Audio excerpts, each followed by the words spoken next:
Title: Chronicle of the Seers Orb, a story by Ariel Sparks, a novel first draft. Copyright Ariel Sparks 2025, Chapter 14, Voyage to the Haven of the Whispers Infinite. The next day, the sun had barely kissed the horizon when a soft knock echoed through the chambers.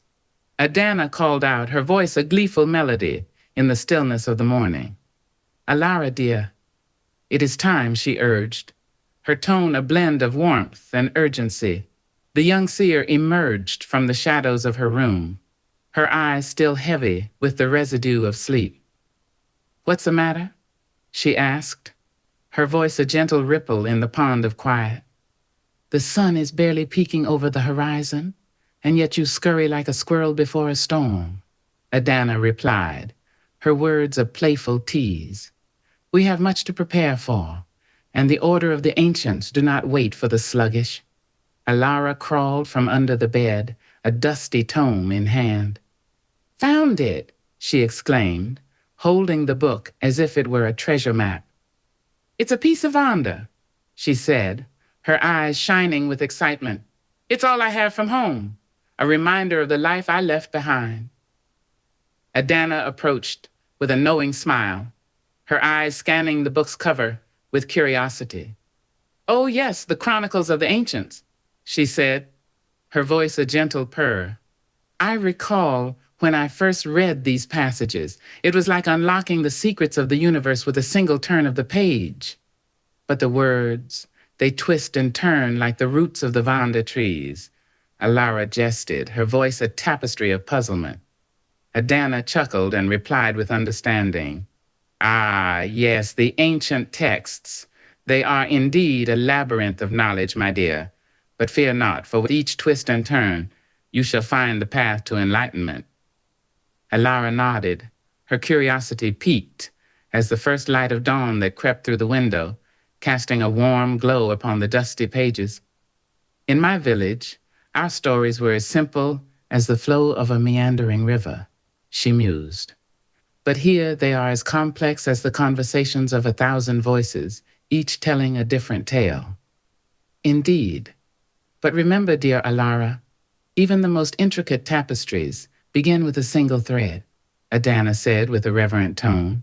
"Let us weave your understanding together, stitch by stitch." They stepped into the corridor, leaving the cool embrace of Adana's chamber behind. The halls of the elder's chamber, now quiet as the still of a sleeping world, the ancient stones holding secrets that had stood the test of time. As they left the grand tree of the chambers, the quietude was shattered by a crescendo of rhythmic beats and the jovial jingle of shakers. The villagers had gathered in the courtyard, their faces alight with the warmth of the coming dawn. They danced and played, a tapestry of movement and sound, each note and beat a thread in the symphony of life.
The music was as vibrant as the plumage of a tropical bird, a celebration that seemed to resonate through the very fabric of existence.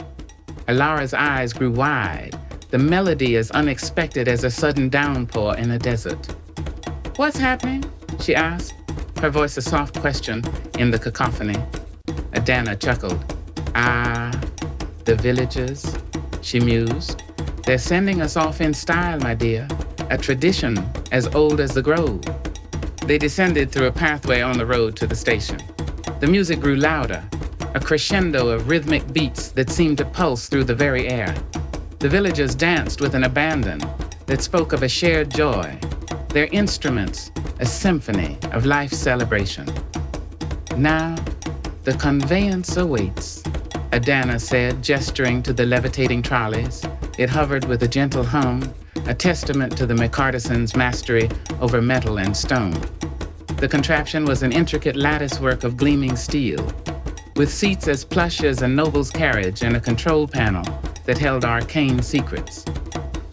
"Yes, the conveyance of the low sky," Alara exclaimed, her eyes widening as she took in the cart's sleek form. "It seems we shall ride the winds themselves to the lagoon." Adana chuckled, her laughter a delightful symphony of approval.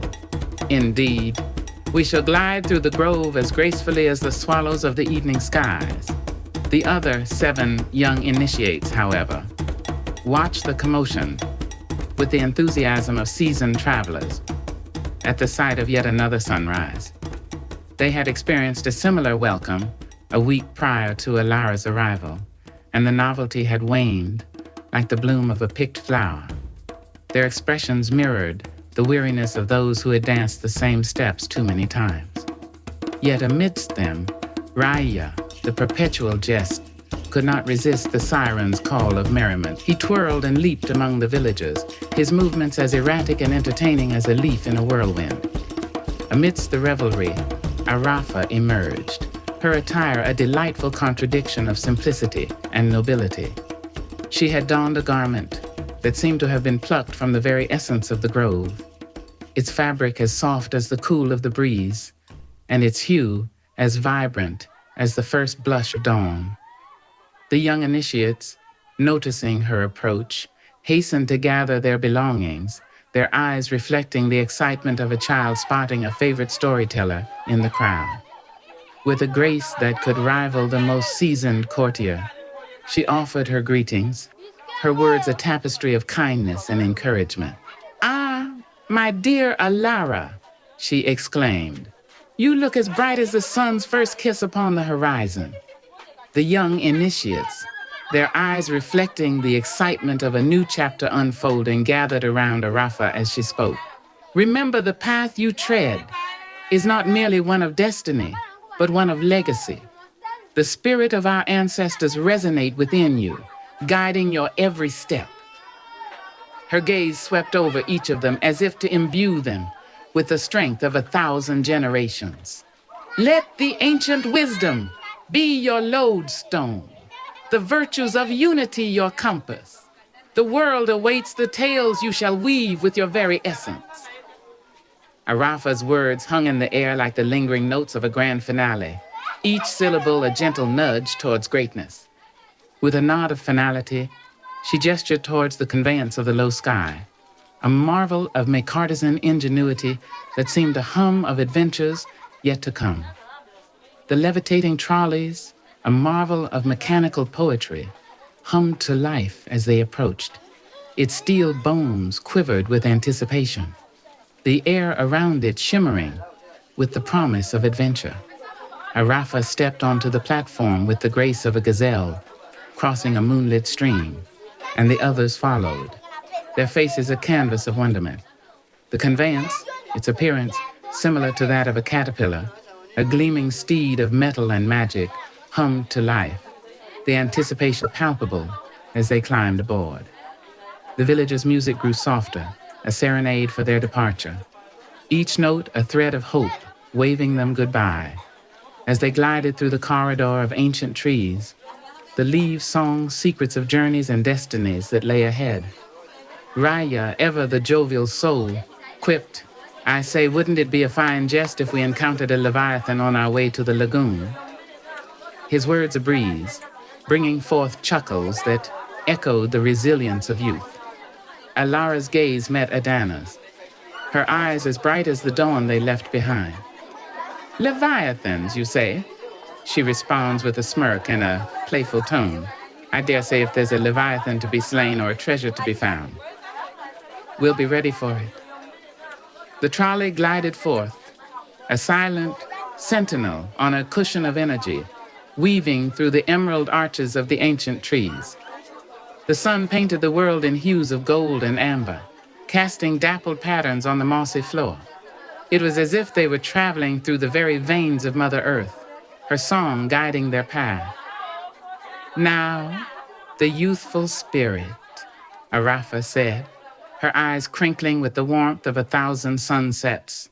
Remember, dear ones, the world is a vast tapestry, and your threads are but beginning to weave their patterns.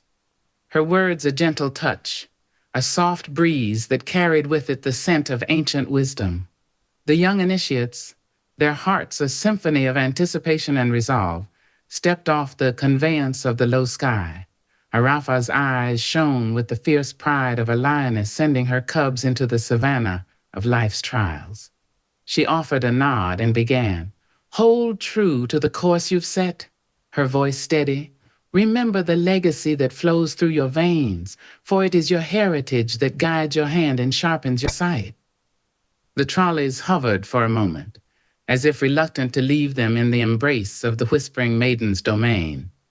Then, with a grace that could only be the call of the ancestors guiding it, it turned and disappeared into the corridor of trees, leaving a wake of quiet that settled upon the clearing like a soft blanket. The young initiates watched as the shimmer of Arafa's garments grew faint in the distance, the sound of the trolley's gentle hum blending with the symphony of the forest. They stood at the precipice of their next trial, the freshwater lagoon stretching before them like a mirror to the soul of the world. "The whispering maiden, huh?" Raya said, his eyes twinkling with the curiosity of a scholar. "I've heard tales of her graceful dance beneath the waves, a ballet of bubbles that could charm the most stoic of hearts." Alara nodded, her gaze drawn to the gleaming metal and wood contraption that awaited them. "Indeed," she countered, "she had brought me to this grove, and now she shall be our vessel to the next stage of our journey." The trio of guardians, clad in armor that spoke of the earth's embrace, stepped forth aboard. Each one bore a weapon that sang of protection and valor, their stoic faces a reflection of dedication and duty. They stepped into the sub, their footsteps echoing like whispers in a library. The interior had transformed. The benches Alara first encountered, now replaced by 8 seats, fitted for their small frames, each with a set of peculiar straps. "Ah, it seems the maiden has prepared for our grand entrance," Adana exclaimed with excitement.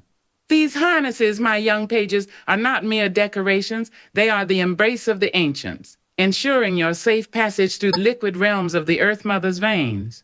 The guardians, stoic as statues, offered no comment. Their eyes, however, danced with the silent humor of seasoned warriors who had seen the wonder of the maiden's dance time and again. The hull grew quieter than the hush before a storyteller's grand finale, as Adana took her place beside a guardian at the helm, her movements as fluid as a river's current. The guardian of command, Abembo, a man whose very presence was a library of unspoken wisdom, took the central seat with the grace of a hawk alighting upon a branch. His gaze swept over them, and without uttering a single syllable, his eyes spoke volumes of instructions. The young initiates, caught in the thrall of the moment, hastened to secure themselves into the embraces of the ancient technology. The harnesses, an intricate lattice work, a testament to the countless journeys they had borne witness to, and the countless adventures of fate they had ferried through the Earth Mother's veins. Raya, ever the eager explorer, took the seat just behind Adana's to her right, his eyes glinting like polished stones in the early light. He leaned over the unfamiliar controls, his curiosity a question's call. "What manner of contraption is this?" he quipped. Adana, by the forward controls, replied in a melodious tone. This, young page, is the whispering maiden's embrace. It shall bear us through the veins of the Earth Mother, to the lagoon that is the heart of our world's energies. The guardian of Command Abembo nodded solemnly. His gaze unyielding as the oaks of the grove spoke in a tone that resonated with the authority of millennia. Secure yourselves, our descent begins anew. The young initiates, their spirits as bright as the dawn, checked their buckles, this complex weave of leather and metal. The remaining guardian took his place at the stern, his eyes scanning the instruments beside him as if he were navigating the very tides of fate. The whispering maiden's embrace hummed to life, the air thickening with the scent of magic and metal. The clearing grew quieter than the moment before a storm's first gathering.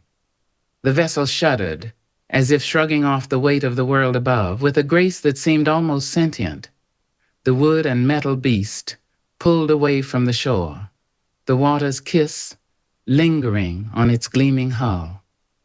The young initiates felt the gentle tug of descent, the Earth Mother's hand guiding them into her watery womb. The submarine's descent was a silent sonnet, the ancient crystals embedded in its hull, pulsing with a glow that grew more vibrant with each passing second. The light danced along the walls, casting flickering shadows that played upon the initiates' faces, painting them in the hues of an underwater ballet. Alara watched the waters embrace, her heart fluttering like the leaves in the breeze. Each pulse of the crystals resonated within her chest, a rhythm that grew stronger as the vessel descended into the abyss. Raya, ever eager, leaned over his seat, his eyes as wide as the lagoon they left behind. "I say, Adana," he called over the soft whirring of the maiden's descent. "Is this the Earth Mother's way of giving us a bath?" Adana chuckled, her eyes shimmering with the mirth of 1,000 laughs.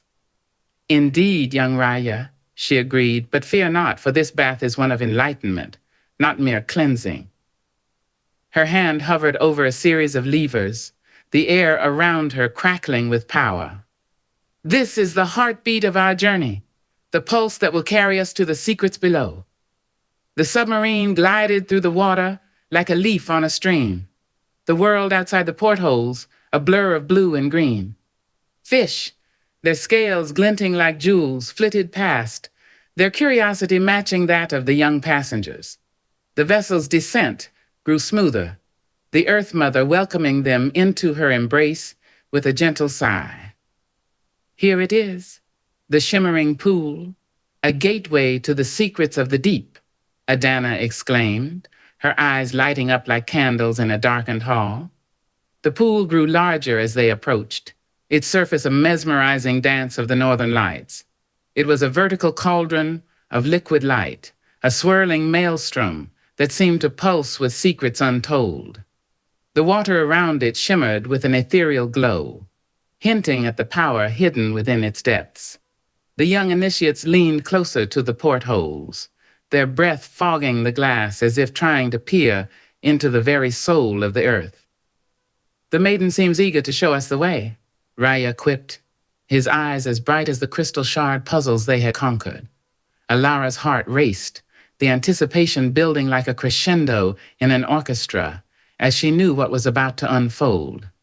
The pool grew closer, its edges a blur of color that seemed to beckon them forth.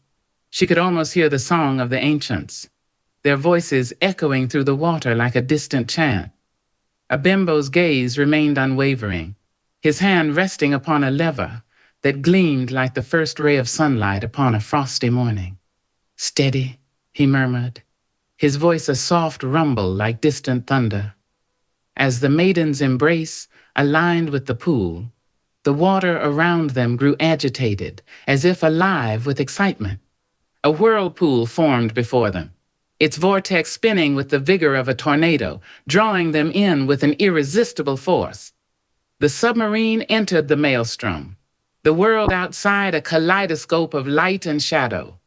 The water roared like the voice of 1,000 ancestors, each drop a story waiting to be told.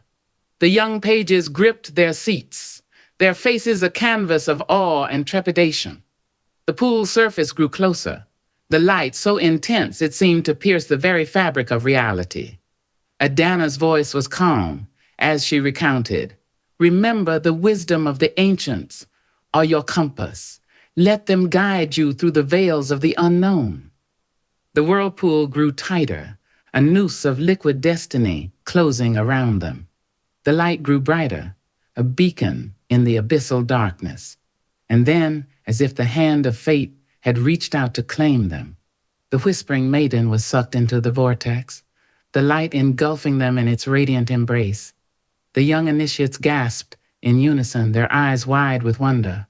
The world around them was a tumult of color and light, a cosmic ballet that seemed to dance to the tune of their own hearts. They were in the very womb of the Earth Mother, her vibrations echoing in their very bones. "Is that a lagoon? That light at the end of the maelstrom, Adana?" Alara called out, her voice a thread of excitement in the cacophony. "It shines like a beacon guiding us through the depths of the unknown." Adana's eyes gleamed with the light of discovery. "Indeed, dear child," she exclaimed. "That is the heart of our quest, the very essence of our ancestral call made manifest." The beacon, a shimmering plateau of light that pierced the veil of the abyss. It was a sight that seemed to defy the very fabric of reality, a spectacle that could only be the handiwork of the ancient ones. The whirlpool's embrace grew tighter, a lover's grip that drew them inexorably towards the luminescence. In a sudden jolt, the whispering maiden shot out of the vortex with the force of a gusher from a geyser. Not into a serene lagoon they had expected, but underwater, into the vast expanse of the ocean. The water around them churned like a pot of boiling stew, as if the very sea was alive with the excitement of their arrival. Raya's eyes gleamed with the excitement of a child discovering a hidden treasure, while the others clung to their seats, their astonishment as palpable as the dampness of the air. The maiden raised out of the water and soared through the air at a height twice the length of its gleaming body, as if propelled by the very hands of the ancestors. A bead of sweat from the uneasy brow of Akacheta formed liquid spheres that hovered before his face. The maiden hung there, a metal marvel in the realm of the sea's unbridled might, before plummeting back into the briny depths with a resounding splash. The impact sent waves rippling outwards, a declaration of their presence in the hidden realm of the world. Raja's grin, wide as the horizon, let out a whoop of excitement that could have rivaled the call of a pod of whales. His enthusiasm was contagious, yet the faces of some of the other initiates were as green as the untouched leaves of spring. "Steady, my friends," he exclaimed with a lively voice. "The Earth Mother's dance is as unpredictable as the tides." The vessel bobbed upon the ocean's surface as if caught in the aftermath of a playful giant splash. The sea, once a serene cradle, had become a playground for their metal steed. The young pages watched as the wave crashed against the hull, the spray a refreshing kiss upon their faces. The guardian of command's hand hovered over the controls, the glow of the ancient crystals casting an eerie light upon his stoic features. "Hold fast," he called out, his voice steadfast. "We have reached the surface." This wood and metal steed dipped and swayed like a ship in a storm, the young initiate's eyes as wide as the moon. Yet amidst the chaos, there was an undercurrent of excitement, a thrill that resonated through their very beings. They had stepped into the realm of the unknown, and the directions of the ancients were their only guide. Adana offered a comforting smile to the nauseated initiates. "Fear not, dear ones," she soothed. "The Earth Mother's embrace is a journey, not a destination." Alara, her eyes gleaming with the light of discovery, turned to her newfound kin. "We are the threads that weave the future," she declared, "and together we shall unravel the tapestry of fate." The wood and metal behemoth lurched forward. responding to the guardian's command with a vigor that seemed almost alive. It was as if the very essence of the Earth Mother had imbued the contraption with a will of its own. The young initiates watched, their breaths held in anticipation, as the vessel's hind quests bent and churned the water's surface, creating a frothy wake that stretched behind them like a lace train. Raya, ever the keen observer, pointed to the pulsating oar, like appendages at the maiden's rear. "They remind me of the beating wings of the dragonflies back home," he exclaimed. "Only much, much larger." The vessel sliced through the water, these oars' rapid motion sending ripples of light across the waves like the flickering of 1,000 candles. The young pages felt the power of the maiden beneath them, a heartbeat that resonated with their own, filling them with the same unbridled excitement that one might feel when stepping into an uncharted land. The ocean grew calm, a serene blue that mirrored the sky above. The submarine skimmed the surface, the water's embrace a gentle caress that belied the urgency of their quest. The horizon beckoned them forth, a canvas of possibility that stretched as far as the eye could see. "Look!"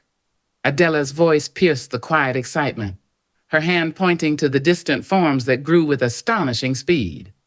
"What city of the ancients lies before us?" "It is our destination," Adana quipped.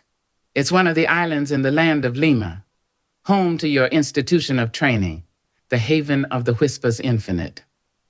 The distant silhouettes grew more defined, revealing themselves as the stoic guardians of ancient lore. The mountains, their peaks kissed by the cerulean sky, stood tall and proud.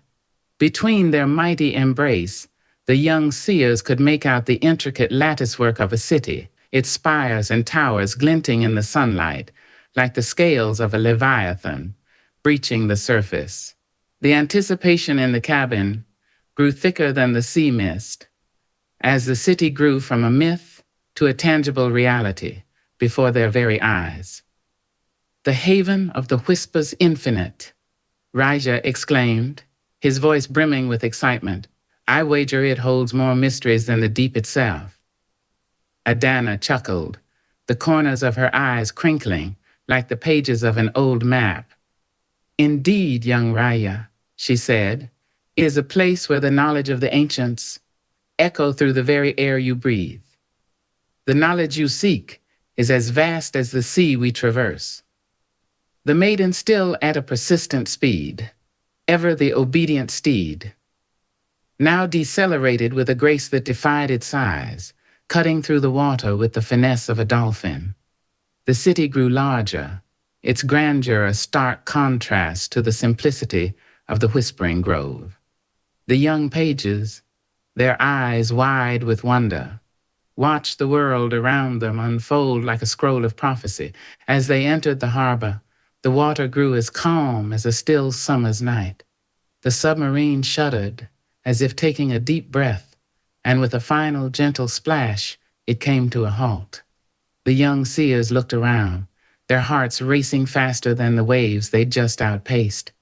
They had reached the shores of a new world, a realm untouched by the cultures of their homelands.